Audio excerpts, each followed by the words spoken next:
Bonjour frères et sœurs. Amen. Je suis César Dépé et aujourd'hui je suis accompagné de Esther Pazaï. Amen.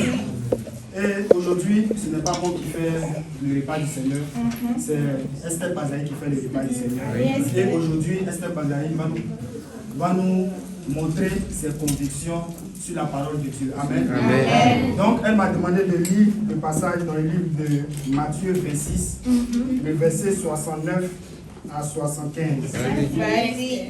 Cependant, Pierre était assis dans la cour.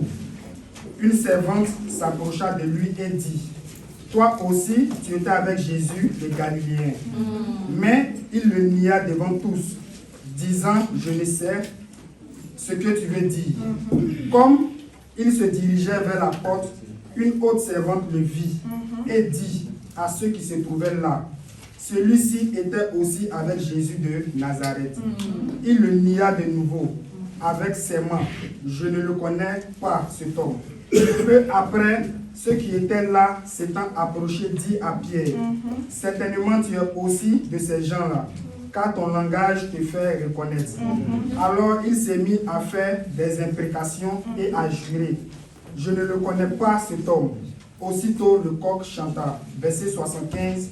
Et Pierre se souvint de la parole que Jésus avait dite avant que le coq chante. Il reniera 3 fois et étant sorti, il pleura amèrement. Amen. Donc, frères et sœurs, sous vos ovations, je laisse la parole à Esther. Bonjour tout le monde. J'espère que vous allez bien. Moi, je vais bien par la grâce de Dieu. Et ce matin, Dieu me fait le privilège de partager avec vous l'impact qu'a eu la croix de Christ dans ma vie. Alors, dans ce passage, il s'agit de Pierre qui a régné Jésus. Malgré tout l'amour que Jésus avait pour lui, malgré tous les privilèges que Jésus a fait dans sa vie, Pierre n'a pas hésité à pouvoir le régner lorsque le moment est arrivé. Pierre a eu ce privilège-là de marcher sur l'eau. Il a eu ce privilège-là d'avoir les clés du royaume. Et même quand Jésus était dans la détresse, Pierre a vu Jésus dans la détresse. Et Jésus même l'a pris pour aller prier avec lui sur la montagne de Gethsémani. Alors, ma question c'est, lorsque Pierre a régné Jésus, pourquoi Jésus a gardé cette même relation-là avec lui? Jésus pouvait dire... tu m'as fait cela, je vais garder une rancune contre toi. Ou il va lui dire, bon, j'ai plus cette confiance que j'avais pour toi parce qu'à tout moment tu peux me trahir, à tout moment tu peux me renier, à tout moment tu peux agir méchamment envers moi. Mais Jésus n'a pas fait ça. Jésus l'aimait encore plus. Non seulement Jésus l'a pardonné, mais leur relation n'a pas changé. L'attitude de Pierre n'a pas impacté l'amour que Jésus avait pour lui. Et non seulement il a permis à ce que Pierre puisse recevoir le Saint-Esprit, mais il a permis aussi que Pierre puisse baptiser plus de 3000 personnes, faire autant d'exploits. Alors moi je suis Pazaï Esther, étudiante en banque, finance et assurance. Et lorsque j'étais encore enfant, j'avais ma maman qui ne m'aimait pas. Et c'est elle-même qui m'a dit, quand j'ai grandi, elle m'a fait comprendre comme ça que elle ne m'aimait pas quand j'étais enfant parce que elle m'avait eu dans la galère, qu'elle était pauvre. Du coup, elle a commencé à déverser sa colère sur moi. Et moi, j'avais elle avait l'impression que je savais, on va dire, son cœur, où je savais en fait ses pensées, malgré que j'étais petite. Elle avait l'impression que je savais les choses, du coup je ne pleurais pas.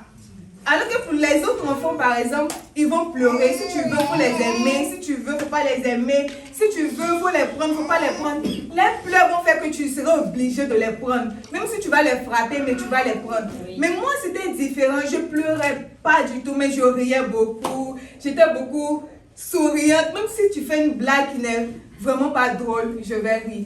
Du coup, tout le monde me prenait, etc. Et quand j'ai grandi, ce caractère a continué avec moi.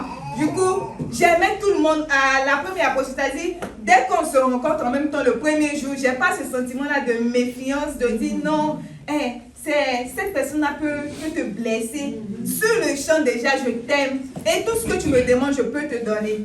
Et cela aussi a continué dans ma vie de disciple, quand je me suis fait baptiser. Mais l'attitude, c'est que quand j'aime autant et que tu me fais quelque chose, en même temps, je ne parle plus avec toi. Et c'est pas comme si je te déteste. C'est pas comme si j'ai gardé une rancune comme toi. C'est pas comme si j'ai la haine comme toi. Mais je veux plus parler avec toi parce que je me dis, si je te parle, tu risques encore de refaire la même chose. Et quand tu refais encore la même chose, ça fait encore plus mal. Du coup, je parle plus carrément avec toi. Et vu que j'étais quelqu'un de beaucoup sociable, je m'investissais dans plusieurs personnes, etc. Et quand ces personnes arrivaient à me blesser, généralement, moi, de mon téléphone, la plupart de mes soeurs ont leur nom de caresse de mon téléphone. C'est-à-dire, je ne les appelle pas par leur nom normal. Du coup, lorsque tu me fais quelque chose de méchant, c'est-à-dire, quand je me rends compte que soit tu parles derrière mon dos, tu n'es pas prête à me défendre quand je ne suis pas là. Alors que moi, je sais que si tu n'es pas là, je peux prendre ta défense. C'est vrai que chaque personne est différente, mais je me dis c'est le minimum. Et quand je me rends compte qu'il n'y a pas ça, en même temps, non seulement je supprime ton numéro de mon téléphone, mais aussi de mon cœur. Parce que je me dis que lorsque je supprime dans mon cœur, peu importe ce que tu vas faire, ça ne va pas m'affecter. C'est lorsque tu es dans mon cœur que ce que tu vas faire, ça aura de l'impact sur moi. Et c'est comme ça que je fonctionnais jusqu'à ce que, une fois je me suis assise et j'ai commencé à réfléchir, je me suis dit, est-ce que tu es en train de vraiment imiter Christ? Parce que Christ n'a pas agi ainsi. Christ a reçu les plus graves des situations.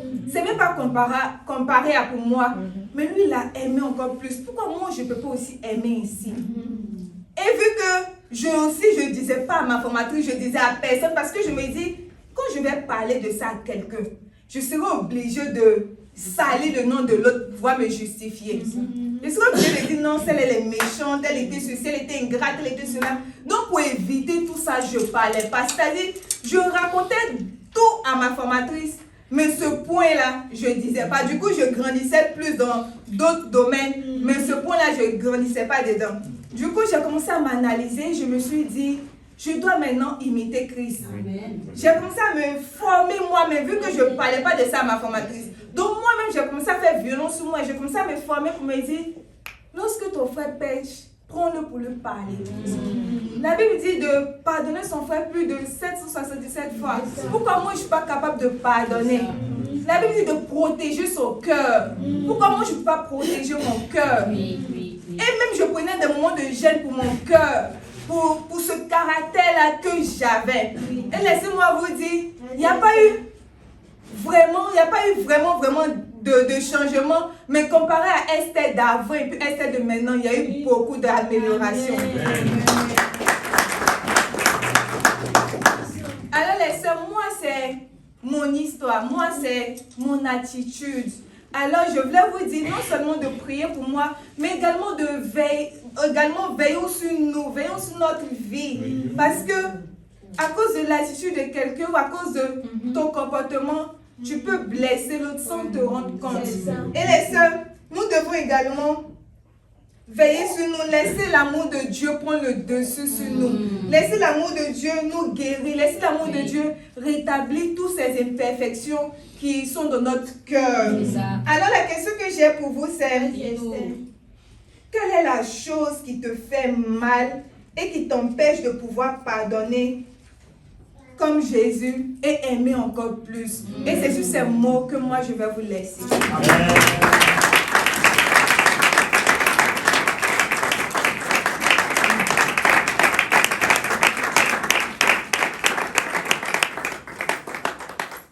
Amen. Amen. Donc, frères et sœurs, voici aujourd'hui le repas du Seigneur de Esther Bazaï. Amen. Amen. Donc là, on va fermer les yeux et je vais prier.